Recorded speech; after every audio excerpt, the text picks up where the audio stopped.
Straight ahead, done deal. Why Texas lawmakers say they're changing the way they spend money for public schools amid a new agreement containing a record funding increase. One step closer, how Texas could end up a winner at the border after congressional Republicans pass what's called, quote, their big beautiful bill. Revenge porn takedown, what a North Texas teenager says about the new law signed by President Trump that she inspired to crack down on deepfake videos. Good morning, I'm Jack Fink. Get your fix for Texas politics. Eye on Politics starts now.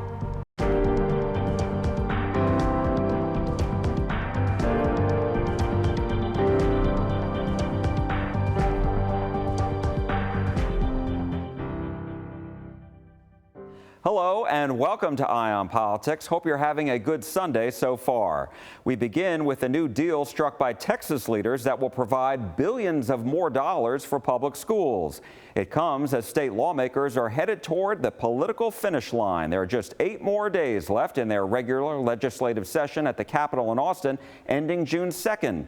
A public school funding deal is one step closer to becoming law.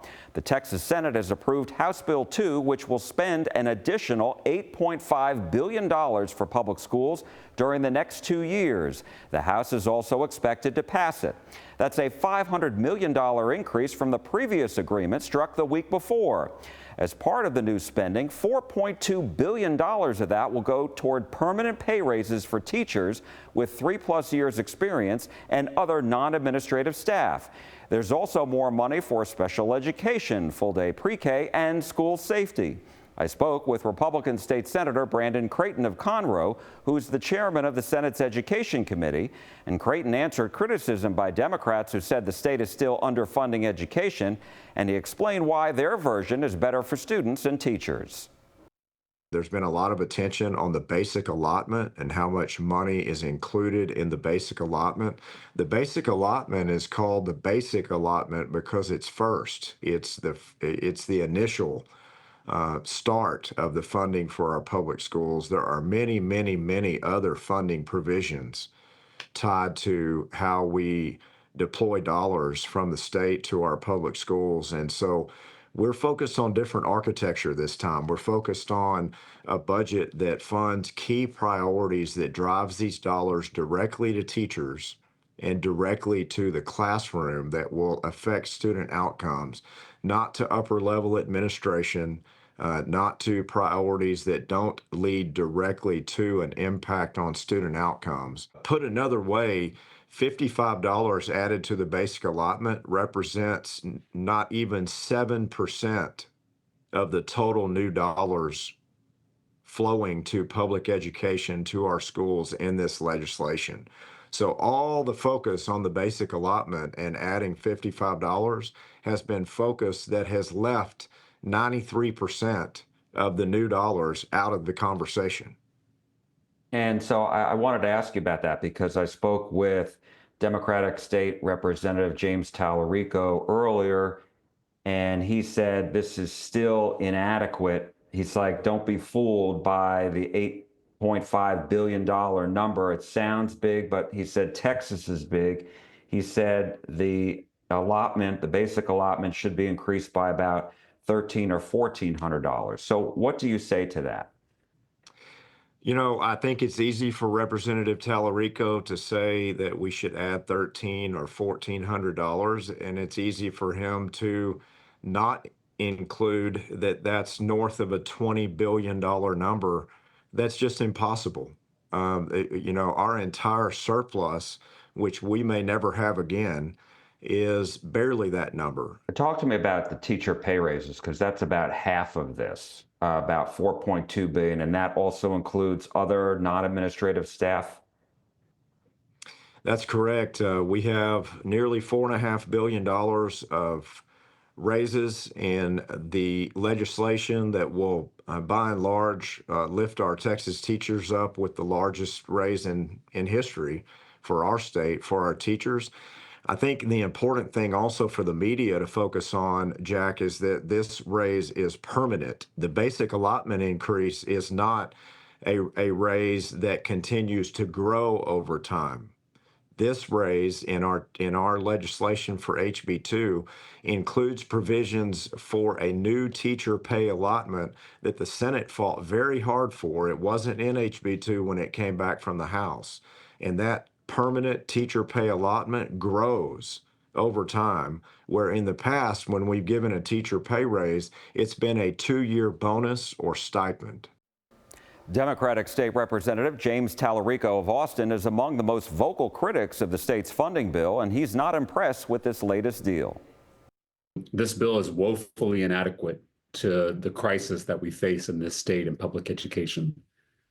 Let me ask you, because how can you say that at the same time? I mean, there's $8.5 billion in new money being injected into public schools. So can you explain that?